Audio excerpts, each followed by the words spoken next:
Hello students, तुमच्या सगळ्यांचं आपल्या राम फार्मसी एज्युकेशन चॅनलमध्ये खूप खूप स्वागत आहे. आज आपण बघणार आहोत की तुमच्या सेकंड सेमिस्टरचं इंट्रोडक्शन आपण बघणार आहोत या व्हिडिओमध्ये. तर सगळ्यात पहिल्यांदा सेकंड सेमिस्टरच्या आधी जाण्या अगोदर आपण बेसिक काही फार्मसीबद्दल जाणून घेणार आहोत की फार्मसीमध्ये आपल्याला कोणकोणत्या गोष्टी आपण शिकणार आहोत किंवा हे काही बेसिक नॉलेज आपण पुन्हा एकदा रिवाईज करणार आहोत. जसं की आपली जी फार्मसी डिग्री आहे बरोबर, ती आहे आपली 4 वर्षांची आणि ती जी आहे ती डिग्री आपली 8 सेमिस्टरमध्ये डिवाईड केली गेलेली बरोबर. तर 8 सेमिस्टरमध्ये आपल्याला प्रत्येक वर्षी 2 सेमिस्टर असणार आहेत. त्यापैकी तुम्ही फर्स्ट इयरमध्ये ऑलरेडी तुमचं फर्स्ट सेमिस्टर कंप्लीट केलेलं आहे बरोबर. तर आता आपण बघणार आहोत सेकंड सेमिस्टरबद्दल. तर सेकंड सेमिस्टरमध्ये तुम्हाला कोणकोणते सब्जेक्ट आहेत, त्याचा पेपर पॅटर्न कसा असणार आहे तुमचा, परत तुमच्या पेपरचा पॅटर्न झाला, तुमच्या पासिंग क्रायटेरिया काय, या बेसिक गोष्टी आपण या व्हिडिओमध्ये जाणून घेणार आहोत. त्याचप्रमाणे की आपला सिलेबस आपण कसा कव्हर करणार आहे बरोबर. त्यानंतर आपल्याला सिलेबस कव्हर केल्यानंतर आपल्या लेक्चरची फ्रिक्वेन्सी वगैरे कशी असणार आहे, त्या सगळ्या गोष्टी आपण इथे या व्हिडिओमध्ये घेणार आहोत. ठीक आहे. तर सगळ्यात पहिल्यांदा सेकंड सेमिस्टरमध्ये जर आपण बघितलं तर आपल्याला फर्स्ट सेमिस्टरसारखे 6 सब्जेक्ट असणार आहे बरोबर. तर 6 सेमिस्टरमध्ये आपले जे पहिले 4 सब्जेक्ट आहे जसे की human anatomy and physiology 2, pharmaceutical organic chemistry 1, biochemistry आणि पॅथोफिजिओलॉजी, हे 4 सब्जेक्ट जे आहेत ते आपले युनिव्हर्सिटी सब्जेक्ट असणार आहेत. आणि जे कम्प्युटर ॲप्लिकेशन्स इन फार्मसी आणि इन्व्हायरमेंटल सायन्स, हे 2 जे सब्जेक्ट आहेत ते आपले नॉन युनिव्हर्सिटी सब्जेक्ट आहेत. ओके. तर याच्यानंतर आपण एक सब्जेक्टबद्दल डिटेल बघणार आहोत की त्याच्यात आपल्याला काय काय बघायचं आहे, परत आपण त्यामध्ये काय काय शिकणार आहोत. ओके. तर सगळ्यात पहिल्यांदा सब्जेक्ट आपण बघणार आहोत ह्युमन ॲनाटॉमी अँड फिजिओलॉजी 2. तर हा सब्जेक्ट तुम्हाला फर्स्ट सेमिस्टरमध्ये पण होता. त्यामध्ये तुम्ही ह्युमन ॲनाटॉमी आणि फिजिओलॉजीचा पहिला पार्ट स्टडी केला आहे बरोबर. तर पहिल्या पार्टमध्ये तुम्ही काही सिस्टम्स बघितल्या. आता आपण होल बॉडीबद्दल जर डिस्कशन केलं तर आपल्या होल बॉडीमध्ये 11 सिस्टम्स प्रेझेंट आहेत बरोबर. आणि या 11 सिस्टम्समध्ये काही सिस्टीम ज्या आहेत त्या आपण ऑलरेडी आपल्या ह्युमन ॲनाटॉमी अँड फिजिओलॉजी 1 पार्टमध्ये स्टडी केला आहे बरोबर. आता जे 2 पार्ट आहे आपला HAP2चा जो पार्ट आहे त्याच्यात आपण उरलेल्या ज्या सिस्टीम आहेत त्या स्टडी करणार आहोत. त्यामध्ये कोणकोणते बघायचे आहेत आपल्याला सिस्टीम ते आपण बघूया. तर एकूण 5 युनिट आपल्याला या सब्जेक्टमध्ये स्टडी करायचे आहेत. त्याच्यामध्ये युनिट 1 जो आहे त्याच्यामध्ये आपण नर्वस सिस्टीमबद्दल बघणार आहोत. त्याच्यामध्ये की आपली नर्वस सिस्टीम कशापासून बनलेली आहे, न्यूरॉन्स म्हणजे काय, न्यूरोग्लिया म्हणजे काय, त्यांचं क्लासिफिकेशन कसं केलं जातं, सेंट्रल नर्वस सिस्टीम काय, त्याच्यामध्ये कोणकोणते पार्ट्स येतात, त्यांचं फंक्शन काय, या सगळ्या गोष्टी आपण बघणार आहोत. दुसऱ्या युनिटमध्ये आपल्याला डायजेस्टिव्ह सिस्टीमबद्दल बघायचं आहे, ज्याच्यात आपल्याला GI ट्रॅक्टबद्दल स्टडी करायचं आहे. तिसरी युनिट आहे आपलं रेस्पिरेटरी सिस्टीमबद्दल. तिथे आपण लंग्स, रेस्पिरेशन झालं, या सगळ्या गोष्टी आपण टर्म्स तिथे बघणार आहोत.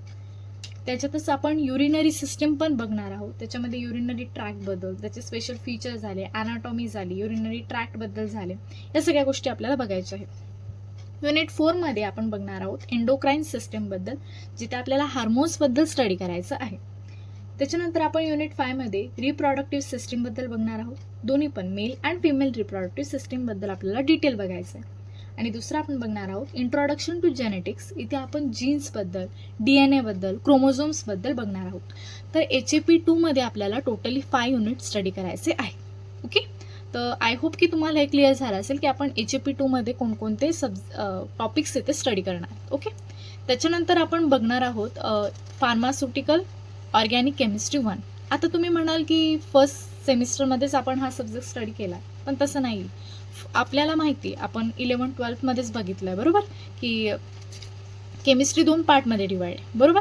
एक आहे इनऑर्गॅनिक केमिस्ट्री आणि दुसरा पार्ट आहे ऑर्गॅनिक केमिस्ट्रीचं बरोबर. सॉरी स्टुडंट्स की याच्यामध्ये थोडंसं फ्लुएंटली लिहिता येत नाही आहे, पण आय होप की तुम्हाला समजतं बरोबर. आणि दुसरा पार्ट आहे आपला ऑर्गॅनिक केमिस्ट्रीचा. ओके. तर इनऑर्गॅनिक केमिस्ट्री जे आहे ते आपण ऑलरेडी फर्स्ट सेममध्ये स्टडी केलं आहे. आता आपल्याला बघायचं ऑर्गॅनिक केमिस्ट्री. आता ऑर्गॅनिक केमिस्ट्रीला पण इथे काय केलं आहे, 3 पार्टमध्ये डिवाइड केलं आहे, POC1, POC2 and POC3. Okay. तर आपल्याला सेकंड सेममध्ये त्याचा पहिला पार्ट बघायचा आहे. त्याच्यात आपण इंट्रोडक्टरी पार्ट इथे बघणार आहोत. म्हणजे POC1मध्ये ऑल डिटेल अबाउट द इथे जे आहे ते इंट्रोडक्टरी पार्ट दिलेलं आहे. ओके. त्याच्यामध्ये पण आपल्याला 5 युनिट स्टडी करायचे आहेत. त्याच्यामध्ये काय काय बघणार आहेत आपण ते बघूयात. तर सगळ्यात पहिला युनिट जो आहे त्याच्यात काही बेसिक प्रिन्सिपल्स जे असतात ऑर्गॅनिक केमिस्ट्रीचे ते आपण बघणार आहोत. त्याच्यामध्ये हायब्रिडायझेशन झालं, टाईप्स ऑफ बॉन्ड्स झाले, बॉन्ड फ्युजन काय असतं, इंटरमॉलिक्युलर फोर्सेस काय असतात, इंडक्टिव्ह इफेक्ट म्हणजे काय, स्टेरिक इफेक्ट काय, इलेक्ट्रोमेरिक इफेक्ट काय, असे वेगवेगळे इफेक्ट्स म्हणजे काय असतात ते आपण स्टडी करणार आहोत. ओके, या सगळ्या गोष्टी ज्या आहेत ना त्या ऑलरेडी आपण 12th स्टँडर्डमध्ये स्टडी केलेल्या आहेत, पण इथे आपण पुन्हा त्या रिवाईज करणार आहेत, आपण डिटेलमध्ये इथे स्टडी करणार आहे. ओके, दुसऱ्या युनिटमध्ये काय म्हटलं आहे की क्लासिफिकेशन ऑर्गॅनिक कंपाऊंड्सचं मेन क्लासिफिकेशन कसं केलं जातं ते आपल्याला बघायचं आहे. त्यांचं नॉमेनक्लेचर कसं केलं जातं अकॉर्डिंग टू आयुपॅक झालं, कॉमन नेम झाले, या सगळ्या गोष्टी बघणार आहेत आपण. अँड आयसोमेरिझम ते आपल्याला युनिट 2 मध्ये बघायचं आहे. युनिट 3 जे आहे ते आपल्याला ह्याच्यामध्ये अल्काइल हॅलाइड्स अँड अल्कोहोल्स बद्दल आपण बघणार आहोत युनिट 3 मध्ये. आता युनिट 2 मध्ये काय आहे की नॉमेनक्लेचर वगैरेचा पण पार्ट आहे आणि दुसरा अल्केन्स, अल्किन्स अँड कॉन्जुगेटेड डाईन्स हा पण एक सब पार्ट आहे, तो पण आपण युनिट 2 मध्ये स्टडी करणार आहे. ओके, युनिट 4 मध्ये आपल्याला कार्बोनिल कंपाऊंड्स बद्दल डिटेल बघायचं आहे. आता कार्बोनिल कंपाऊंड्स म्हणजे काय, अल्डिहाइड्स अँड कीटोन्स या दोघांना मिळून कार्बोनिल कंपाऊंड्स म्हणतात. ह्या सगळ्या गोष्टी आपण पुन्हा एकदा जेव्हा डिटेल स्टडी करू तेव्हा पुन्हा एकदा बघणारच आहोत. आणि युनिट 5 जे आहे त्याच्यात आपल्याला कार्बॉक्सिलिक ऍसिड्स अँड एलिफॅटिक अमीन्स बद्दल स्टडी करायचं. आता जस्ट सांगण्याचं कारण आहे की तुम्हाला ॲटलिस्ट ते नावं तरी डोळ्यासमोर राहावे, ठीक आहे, की आपल्याला ॲटलिस्ट स्टडी काय करायचं आहे. ओके, कोणताही सब्जेक्ट जाणताना किंवा तो समजून घेताना आपल्याला सगळ्यात पहिल्यांदा हे माहीत असणं गरजेचं आहे की आपण त्यामध्ये काय स्टडी करणार आहे. ओके, तर तो समजायला पण इझी जातो. ओके, इथे आपण खूप इझिली स्मूथली इथे सगळा सिलेबस कव्हर करणार आहेत, म्हणून तुम्ही काही काळजी करू नका. तरी तुम्हाला काही अडचण आली किंवा तुम्हाला काही समजलं नाही तर तुम्ही कमेंट सेक्शनमध्ये सांगू शकतात. आम्ही ते नक्कीच लवकरात लवकर तो डाऊट सॉल्व्ह करण्याचा प्रयत्न करू आणि तुम्हाला सगळ्यात बेस्ट देण्याचाच प्रयत्न करणार आहोत. ओके, आता आपला तिसरा सब्जेक्ट आहे बायोकेमिस्ट्री. ओके, तर बायोकेमिस्ट्रीमध्ये आपल्याला काय बघायचं ते बघूयात. फर्स्ट ऑफ ऑल की बायोकेमिस्ट्री म्हणजे काय, तर इथे नावातच दिसतंय की केमिस्ट्री, ठीक आहे, केमिस्ट्री दिसतंय, पण या केमिस्ट्रीचा पार्ट नाही आहे, बायो केमिस्ट्री असे दोन पार्ट एकत्र आहे. म्हणजे बायोलॉजिकल केमिस्ट्री म्हणजे काय की आपल्या बॉडीमधली केमिस्ट्री आपल्याला जाणून घ्यायची. त्याचा अर्थ काय म्हणजे त्यातले मॉलिक्युल्स काय, ते मेटाबॉलिझम कसं होतं आपल्या बॉडीमध्ये, या सगळ्या गोष्टी आपल्याला या सब्जेक्टमध्ये स्टडी करायच्या. ओके, तर बायोकेमिस्ट्रीमध्ये पण आपल्याला 5 युनिट आहेत सिलेबसमध्ये आपल्या. त्याच्यामध्ये पहिल्या युनिटमध्ये आपण बायोमॉलिक्युल्सबद्दल, कार्बोहायड्रेट मेटाबॉलिझमबद्दल डिटेलमध्ये बघणार आहोत. युनिट 2 मध्ये आपल्याला biological oxidation and bioenergetics बद्दल डिटेलमध्ये बघायचं आहे. युनिट 3 मध्ये आपल्याला लिपिड मेटाबॉलिझम आणि अमिनो ॲसिड मेटाबॉलिझम हे 2 टॉपिक बघायचे. युनिट 4 मध्ये आपण nucleic acid metabolism and genetic इन्फॉर्मेशनचं ट्रान्सफर कसं होतं हे बघणार आहोत. आणि unit 5 detail about the enzymes आपण बघणार आहोत. ओके, ते इंट्रोडक्शन झालं बायोकेमिस्ट्री की आपण 5 युनिटमध्ये त्याला कसं डिवाइड केलं आणि आपण कसं स्टडी करणार आहे. ओके, नेक्स्ट सब्जेक्ट आहे आपला पॅथोफिजिओलॉजी. ओके, पॅथोफिजिओलॉजी आता नावातच लिहिलेलं आहे याच्या. पॅथो म्हणजे काय, पॅथोजन. ओके, आणि फिजिओलॉजी म्हणजे त्याचे डिटेल आपण इथे जाणून घेणार आहे. ओके, तर पॅथोफिजिओलॉजीमध्ये आपल्याला डिसीजबद्दल डिटेलमध्ये जाणून घ्यायचं आहे. तर पॅथोफिजिओलॉजीमध्ये पण आपल्याला बाकीच्यांसारखंच 5 युनिट स्टडी करायचं. त्याच्यात पहिल्या युनिटमध्ये आपल्याला बघायचं basic principles of cell injury and adaptation काय, आणि दुसऱ्या पार्टमध्ये basic mechanism involved in the process of inflammation and repair याच्याबद्दल आपण डिटेल बघणार आहोत. ओके, त्याच्यामध्ये काय काय स्टडी करायचं हे जे आपण लेक्चर जेव्हा स्टार्ट करू किंवा आपण सिलेबस आपला जेव्हा डिटेलमध्ये स्टार्ट करू तेव्हा आपण बघणार आहेत. ओके, दुसऱ्या युनिटमध्ये आपल्याला बघायचं आहे कार्डिओवॅस्क्युलर सिस्टमबद्दल, रेस्पिरेटरी सिस्टमबद्दल आणि रिनल सिस्टमबद्दल डिटेल बघायचं. आता इथे सिस्टमबद्दल आपल्याला स्टडी नाही करायचं, तर इथे आपण त्या सिस्टमशी रिलेटेड कोणकोणते डिसीजेस आहेत ते आपण इथे बघणार आहोत. ओके, युनिट 3 मध्ये आपल्याला बघायचं hematological diseases, endocrine system and nervous system, gastrointestinal system या सगळ्या सिस्टम्सचे डिसीजेसबद्दल. युनिट 4 मध्ये आपल्याला बघायचं बोन्स अँड जॉईंट्सच्या डिसीजेसबद्दल आणि कॅन्सरबद्दल पण आपण इथे डिटेलमध्ये बघणार आहोत. आणि युनिट 5 मध्ये इन्फेक्शियस डिसीजेस काय आणि सेक्शुअली ट्रान्समिटेड डिसीजेस काय या गोष्टी आपण बघणार आहोत. Okay, that is the syllabus of pathophysiology. आता हे जे आपण पहिले 4 सब्जेक्ट बघितले, okay, HAP2, pharmaceutical organic chemistry 1 and biochemistry. Okay, हे जे 4 सब्जेक्ट आहेत ते आपले युनिव्हर्सिटी सब्जेक्ट आहेत. याचा अर्थ काय की या 4 सब्जेक्टचे जे पेपर्स आहेत आपले ते आपली युनिव्हर्सिटी कंडक्ट करणार आहे. ओके, युनिव्हर्सिटी कंडक्ट करणारे म्हणजे काय, याचे पेपर जे आहे आपले ते 75 मार्क्सचे होणार आहे. ओके. आणि उरलेले जे 2 सब्जेक्ट आहे, computer applications in pharmacy and environmental science, हे 2 सब्जेक्ट जे आहे ते नॉन युनिव्हर्सिटी सब्जेक्ट आहे. म्हणजे या 2 सब्जेक्टचे पेपर जे आहे ते आपले कॉलेज कंडक्ट करणार आहे. ओके. येस. तर याचं पण एकदा आपण रिव्ह्यू बघून घेऊयात की याच्यात आपल्याला काय काय स्टडी करायचं आहे, काय काय सिलेबस आपला असणार आहे. ओके. एक मिनिट गाईज, सगळं आपण रफ करून घेऊया, अंडरस्टँड लवकर. Okay okay. तर आता आपण बघणार आहोत कम्प्युटर ॲप्लिकेशन्स इन फार्मसी. आता कम्प्युटर नॉलेज आपल्याला फार्मसीमध्ये कसं हेल्पफुल असणार आहे किंवा काय काय गोष्टी आपल्याला कम्प्युटरबद्दल पण माहीत पाहिजे ते आपण इथे बघणार आहोत. इथे आपल्याला कम्प्युटर ॲप्लिकेशन्स इन फार्मसीमध्ये पण 5 युनिट स्टडी करायचे आहेत. त्यात पहिल्या युनिटमध्ये आपल्याला नंबर सिस्टीम म्हणजे काय आणि concept of information systems and सॉफ्टवेअरबद्दल स्टडी करायचं आहे. दुसऱ्या युनिटमध्ये आपल्याला वेगवेगळ्या वेब टेक्नॉलॉजीज बघायच्या आहेत. युनिट 3 मध्ये आपल्याला application of computers in pharmacy काय आहेत ते आपल्याला बघायचं आहे. युनिट 4 मध्ये बायो इन्फॉर्मॅटिक्स म्हणजे काय ते बघायचं आहे. आणि युनिट 5 मध्ये computers as data analysis in pre clinical development ते काय आहे ते बघायचं. ठीक आहे. अशी 5 युनिट आपल्याला या सब्जेक्टमध्ये स्टडी करायचे आहेत, computer applications in pharmacy. Okay. आणि नेक्स्ट अँड लास्ट सब्जेक्ट आहे आपला इन्व्हायरमेंटल सायन्स. इथे आपल्याला इन्व्हायरमेंटबद्दल स्टडी करायचं आहे. ओके. इन्व्हायरमेंटशी रिलेटेड. आता या सब्जेक्टमध्ये आपल्याला 3च युनिट स्टडी करायचे आहेत. ओके. आता या 3 युनिटमध्ये पण आपण काय काय स्टडी करणार आहेत ते बघूयात. सगळ्यात पहिल्या युनिटमध्ये आपल्याला multi disciplinary nature of environmental studies म्हणजे ज्या बेसिक कन्सेप्ट आहे इन्व्हायरमेंटल स्टडीजच्या त्या आपल्याला स्टडी करायच्या आहेत. त्याच्यातच दुसरा पॉईंट आपल्याला नॅचरल रिसोर्सेसबद्दल स्टडी करायचं. ओके. दुसरा युनिट जो आहे त्याच्यात आपल्याला इकोसिस्टम्सबद्दल स्टडी करायचं आहे. आणि युनिट 3 मध्ये आपल्याला इन्व्हायरमेंटल पोल्युशन अँड दर टाईप्स त्याच्यात आपल्याला डिटेलमध्ये स्टडी करायचं. ओके. हा झाला आपला डिस्कशन ऑफ दी आपल्या सिलेबसचं की आपण कोणकोणत्या सब्जेक्टमध्ये काय काय स्टडी करणार आहेत. ठीक आहे. तर एक बेसिक सांगायला गेलं तर प्रत्येक जे युनिव्हर्सिटी सब्जेक्ट आहे त्याच्यामध्ये आपल्याला 5 युनिट स्टडी करायचे आहेत. त्या युनिटमध्ये पण आपल्याला काही चॅप्टर्समध्ये जे आहे ते युनिट ब्रेक केलेलं आहे, बरोबर. त्याच्यामध्ये आपल्याला ते स्टडी करायचं. ते झालं आपलं डिस्कशन ऑफ द सब्जेक्ट्स, आपले सब्जेक्ट काय असणार आहेत किंवा आपल्याला त्यामध्ये काय काय स्टडी करायचं. ओके. त्याच्यानंतर आपण बघणार आहोत पेपर पॅटर्न. आता तुम्ही म्हणाल की आम्हाला पेपर पॅटर्न माहिती आहे, बरोबर, की आपण फर्स्ट सेममध्ये ऑलरेडी बघितला, पण पुन्हा एकदा इथे रिव्ह्यू बघून घेणार आहोत ताकी हे कशासाठी की तुमचा पेपर जो आहे की अभ्यास करताना पेपर ओरिएंटेड किंवा आपल्याला जास्त मार्क्स हवे, चांगल्या पेपरनुसार जर आपण अभ्यास केला तर मग आपल्याला लास्टमध्ये लोड येत नाही, बरोबर. नाही तर एंड सेमला फार गडबड गोंधळ होतं. म्हणून जाणून घेऊयात. तर पेपर पॅटर्नमध्ये आपल्याला मेनली युनिव्हर्सिटी सब्जेक्टबद्दल आपण हे डिस्कस करतोय. ठीक आहे. त्याच्यामध्ये आपल्याला मेन 3 क्वेश्चन्स असतात. पहिला क्वेश्चन असतो ऑब्जेक्टिव्ह टाईप, ज्याच्यामध्ये 7 क्वेश्चन्स असतात. त्याच्यामध्ये आपल्याला 5 क्वेश्चन अटेम्प्ट करायचे असतात, बरोबर. आणि each question is for 3 mark. आता खूपदा प्रश्न पडतो की आपण आन्सर लिहिताना खूप आन्सर लिहितो पण मार्क्स मिळत नाही. तर असं का होतं मेनली सांगते की ऑब्जेक्टिव्ह टाईपमध्ये ना minimum 1 page answer is required असतं. आता फार्मसीमध्ये काय असतं की मेन पॉईंट जो आहे तो पण आला पाहिजे आणि त्याच्याबद्दल थोडंसं डिस्क्रिप्टिव्ह असणं पण गरजेचं आहे. ठीक आहे.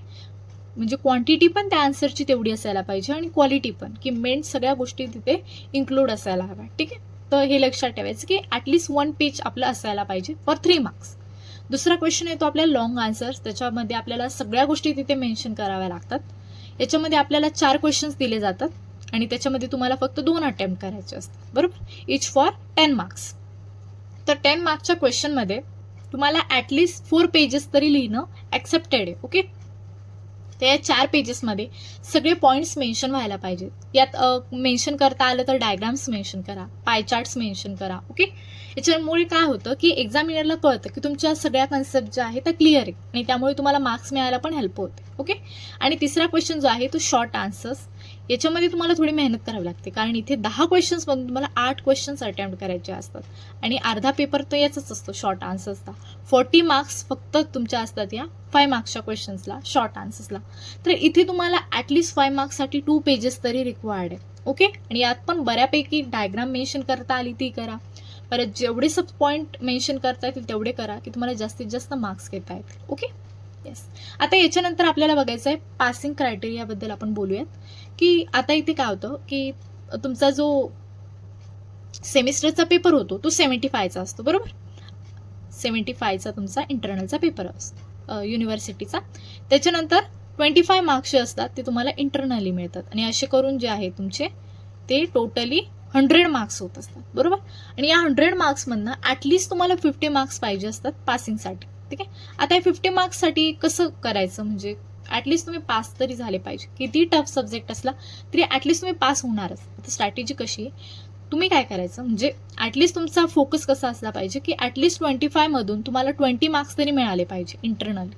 ओके, 20 मार्क्स तरी मिळायला पाहिजे आणि 30 मार्क्स 75 मधून तुम्हाला मिळायला पाहिजे. कशामध्ये? युनिव्हर्सिटीच्या पेपरमध्ये. झाले तुमचे 50, तर ॲटलिस्ट आरामात तुम्ही जे आहे ते पास होऊ शकता, कोणताही सब्जेक्ट असो, किती हार्ड असो. ओके. आता हे 25 मार्क्सचे आहेत ना इंटरनली, हे पुन्हा डिवाइड असतात. याच्यामध्ये काय होतं, 15 आणि 10 मध्ये हे इंटरनल जे मार्क्स असतात ना कॉलेजकडनं मिळणारे, हे डिवाइड केलेले असतात. 15 + 10. आता हे 15 + 10 कसे होतात, 15 मार्क्स जे तुमची इंटरनल सेशनल एक्झामिनेशन ज्या कंडक्ट केल्या जातात कॉलेजमध्ये, 2 एक्झामिनेशन्स, आणि त्यांचा मीन जो आहे तो या 15 मध्ये घेतला जातो. आणि 10 मार्क्स जे आहे हे तुमचे कंटिन्युअस असेसमेंट झाले, तुमची अटेंडन्स झाली, तुमचं स्टुडंट टीचर इंटरॅक्शन काय, हे सगळे मिळून तुमचे 10 मार्क्स होत असतात. ठीक आहे. असे करून कॉलेज तुम्हाला 25 आउट ऑफ मार्क्स देत असतं. तर ॲटलिस्ट तुम्हाला यात 20 मार्क्स मिळणं गरजेचं आहे. ओके. आणि युनिव्हर्सिटी मध्ये तुम्हाला 30 मार्क्स. तर असे करून तुम्हाला 50 मार्क्स होतात आणि तुम्ही आरामात पास होऊ शकता, किती अवघड सब्जेक्ट असला तरी. कारण ते इझी पेपर, अजिबात घाबरायची गरज नाही आहे, एकदम इझी असतात. फक्त तुम्हाला अभ्यास जो आहे तो तुमचा स्टेप बाय स्टेप झाला पाहिजे. असं नाही की आता उद्या पेपर येईन आदल्या दिवशी अभ्यास केला, असं नाही आहे. ओके. तुम्हाला सोपी स्ट्रॅटेजीज देते मी. आता आपल्या चॅनलबद्दल बोलूयात. चॅनलमध्ये बोलायची गोष्ट म्हणजे काय झाली की तुमचा सिलेबस आता आपण कव्हर कसा करणार. ओके. तुमचा सिलेबस जो आहे तो आपण एंड सेमपर्यंत तुमच्या पूर्णपणे कंप्लीट करणार आहेत, म्हणून तुम्ही काळजी करायची गरज नाही. आता तुमचं काम काय की जेव्हा पण आपण आपले लेक्चर येतील तेव्हा ते बघणं आणि त्यातनं की पॉईंट्स जे आहे ते तुमच्या नोटबुकमध्ये काढून ठेवणं. कारण तुम्हाला पेपरला जे आहे एक्झामला ते सगळे एकदा बघून तुम्हाला आरामात पेपरला हेल्प होईल अशाच आपण पॉईंट्स तिथे घेणार आहेत आणि तुमचा पूर्ण सिलेबस असंच कंप्लीट केला जाणार. ओके. आता आपल्या लेक्चरची जी फ्रिक्वेन्सी आहे ती आपण अल्टरनेट डेजला ठेवणार आहोत. ठीक आहे. लवकरच आपण तुमच्या सिलेबसची पण स्टार्ट करणार आहोत आणि कारण तुमच्या एंड सेमपर्यंत आपण पूर्ण तुमच्या सेकंड सेमिस्टरचा सिलेबस जो आहे तो कंप्लीट करू शकू. ओके. म्हणून तुम्ही काळजी करू नका. अल्टरनेट डेजला आपण आपल्या लेक्चरची फ्रिक्वेन्सी ठेवणार आहेत, तसंच आपण पूर्ण आपला सिलेबस कंप्लीट करणार आहे. जरी तुम्हाला त्यात काय अडचण आली किंवा असं वाटलं की हा टॉपिक अजून चांगल्या रीतीने शिकवायला हवा किंवा मग याच्याबद्दल आम्हाला अजून डिटेल नोट्स पाहिजे किंवा या टॉपिकबद्दल पण आम्हाला लेक्चर हवे, तर नक्की तुम्ही कमेंट बॉक्समध्ये सांगा. आम्ही नक्की ते सॉल्व्ह करू आणि तुमचे जास्तीत जास्त चांगलं तुम्हाला नोट्स असो किंवा लेक्चर असो किंवा कॉन्सेप्ट आहे सगळ्या अशा समजतील असं देण्याचा प्रयत्न करणार. ठीक. तर थँक्यू गाईज. आय थिंक तुम्हाला बऱ्यापैकी जे आहे मी ते सगळं सांगून दिलेलं आहे. ओके. तरी अजूनही तुम्हाला काही डाऊट असेल, काही विचारायचं असेल किंवा कोणत्या टॉपिकवर तुम्हाला लेक्चर हवं असेल तर तुम्ही कमेंट बॉक्समध्ये नक्की सांगा, मी नक्की देण्याचा प्रयत्न करेन. ठीक आहे.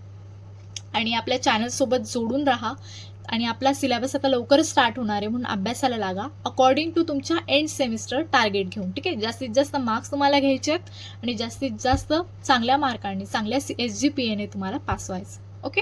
तर आपल्या चॅनलसोबत जोडून राहा. हो, थँक्यू सो मच. तुम्ही एवढ्या शांततेने ऐकलत आणि लेक्चर कसं वाटलं नक्की सांगा. लवकरच आपण आपल्या सिलेबसला स्टार्ट करणार आहोत.